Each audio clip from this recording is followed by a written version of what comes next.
नमस्कार, मैं राम प्यारे मौर्य। यह चाराइसी बमनिया कमालपुर के ऑनलाइन क्लासेज में आप लोगों का स्वागत है।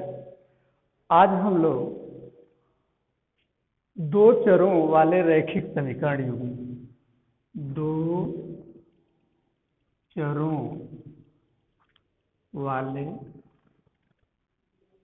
रैखिक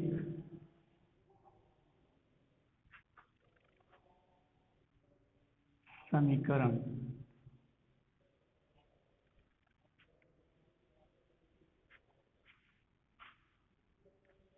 के विषय में पढ़ेंगे।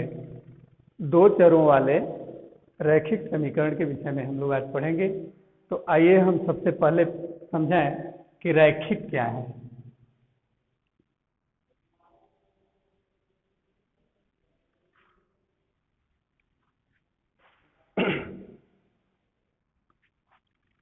एक गणितीय व्यंजक ax प्लस b, जहां a बराबर नहीं है शून्य के, या ax प्लस by, जहां a तथा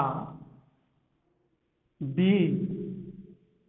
में से कम कोई एक अशून्य हो। a और b में से कोई न कोई एक अशून्य हो, a रैखिक कहलाएंगे। और इनका जब हम आलेखी निरूपण करेंगे तो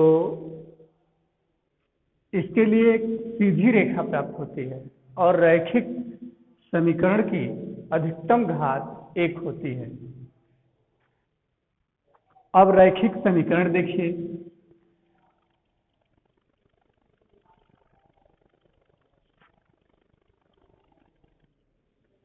रैखिक समीकरण तो ऐसा बीजीय व्यंजक जिसमें एक बराबर का चिन्ह होता है, ऐसा बीजीय व्यंजक जिसमें एक बराबर का चिन्ह होता है और जो चर के सभी मानों के लिए सत्य नहीं होता है, जैसे ax प्लस by बराबर c। तो यह x और y के अलग अलग प्रत्येक मानों के लिए यह सत्य नहीं होता है, रैखिक समीकरण कहलाता है। यह जैसे 2x प्लस 3y बराबर 13, यह आपका एक रैखिक समीकरण का उदाहरण है। अब रैखिक समीकरणों को हल करने के लिए आलेखी विधि का प्रयोग करें।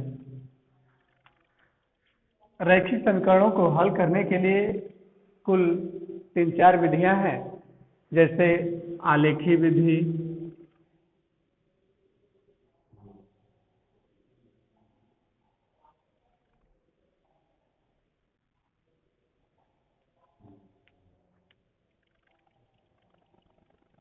विलोपन विधि,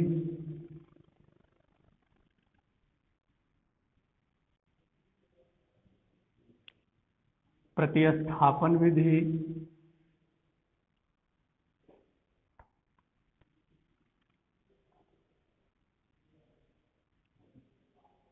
वज्र गुणनखंड विधि,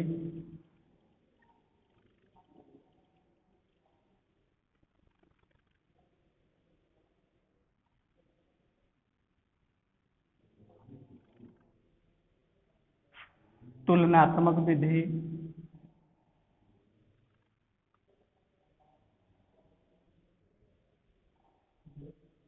मक विधि। इन विधियों में से किसी भी विधि का प्रयोग करके आप रैखिक समीकरण का हल कर सकते हैं, दो चरों वाले रैखिक समीकरणों का हल कर सकते हैं। सबसे पहले आइए हम देखें आलेखी विधि।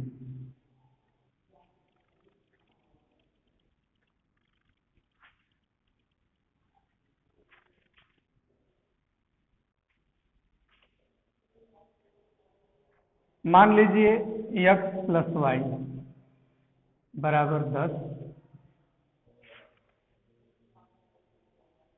तथा x माइनस वाई बराबर 4। ये दो रैखिक समीकरण हैं। इनका जो है हम आलेखी विधि से हल करेंगे। तो सबसे पहले हम x प्लस वाई बराबर 10 को लेते हैं।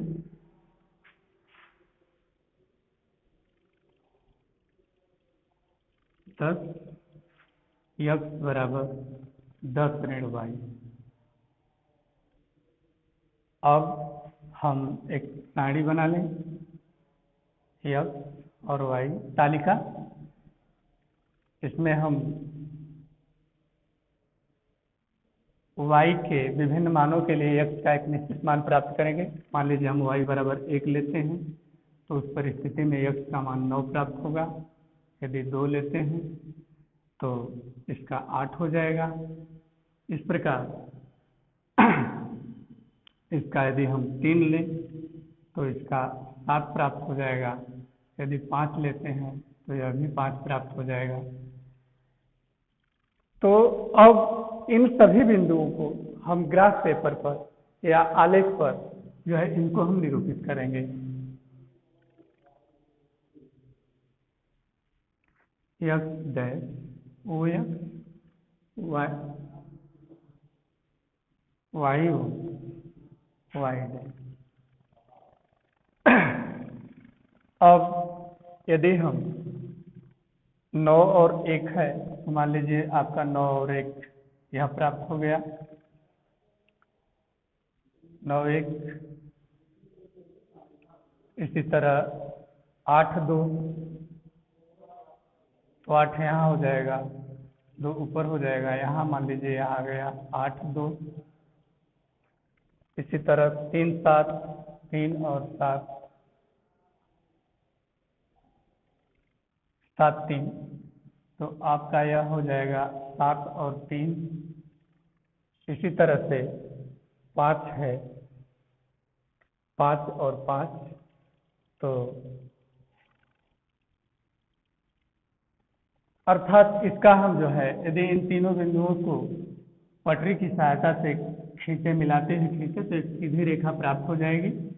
अब हम दूसरे समीकरण को x माइनस वाई बराबर 4 को लेते हैं, अर्थात x बराबर 4 धन वाई।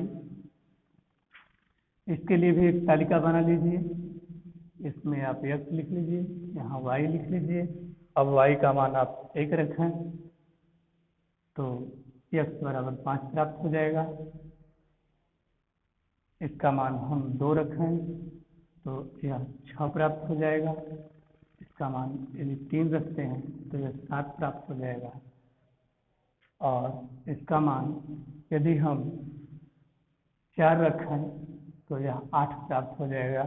अब इन दोनों बिंदुओं को ग्राफ रेखा पर यदि हम प्रतिस्थापित कर रखें तो 5 1 सबसे पहले 5 इधर जाइए और एक बिंदु 1 यहाँ प्राप्त कर लीजिएगा।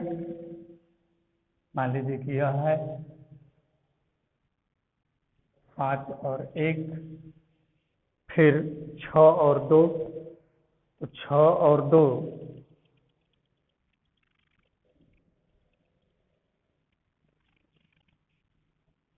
यहीं पर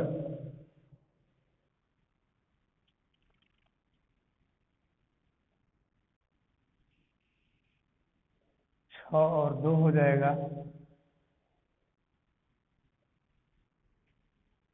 6 2 थोड़ा इधर हो जाएगा। 5 और 1 6 2 इधर चलिएगा। 6 और 2 मान लीजिए यहाँ है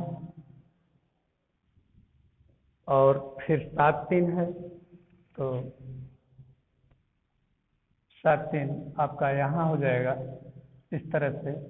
और इसका हम खींचें, यदि ग्राफ खींचते हैं तो इस तरह से हमें एक दूसरी रेखा मिलेगी जो दोनों रेखाएं एक दूसरे को प्रच्छेद करती हैं और यह प्रच्छेद बिंदु 7 3 है, अर्थात इन दोनों समीकरणों का जो हल होगा, जो हल प्राप्त होता है वह 7 और 3, अर्थात x का मान 7 और y का मान 3, दोनों समीकरणों को संतुष्ट करता है यह। और इस तरह से इसके बाद हम देखेंगे दूसरी विधि, विलोपन विधि।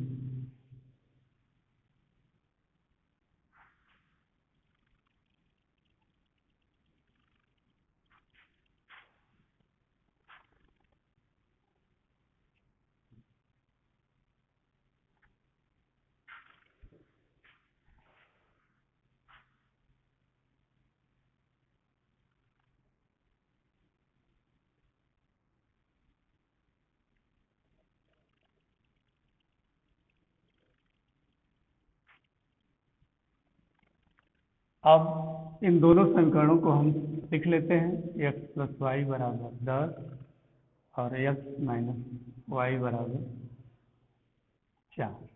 यह समीकरण 1 और यह समीकरण 2। हम सबसे पहले इन दोनों समीकरणों पे या तो x का या तो y का गुणांक बराबर करते हैं। यदि ये गुणांक आपस में बराबर न हो तो किसी राशि से गुणा करके इन मानों को हम बराबर करते हैं। दोनों समीकरणों में किसी एक चर का मान बराबर करते हैं। तो यहाँ हम पाते हैं कि इसमें y का दोनों जो है मान बराबर है और चिन्ह विपरीत है, अतः इसे हम जोड़ने पर लिखेंगे। जोड़ने पर चिन्ह यदि समान होता तो घटाने पर लिख दिया जाता। जोड़ दीजिए, एक कट गया तो x बराबर 14, x बराबर 14 और 2 से इधर ले जाकर भाग कर देंगे, 2 सत्ते 14, x बराबर 7।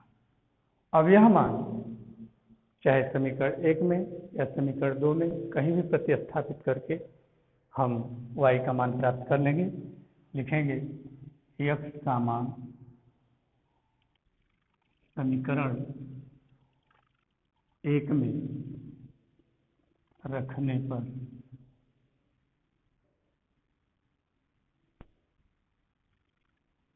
रख लीजिए x प्लस वाई बराबर 10। अब x का मान 7 धन वाई बराबर 10, y बराबर 10 ऋण 7,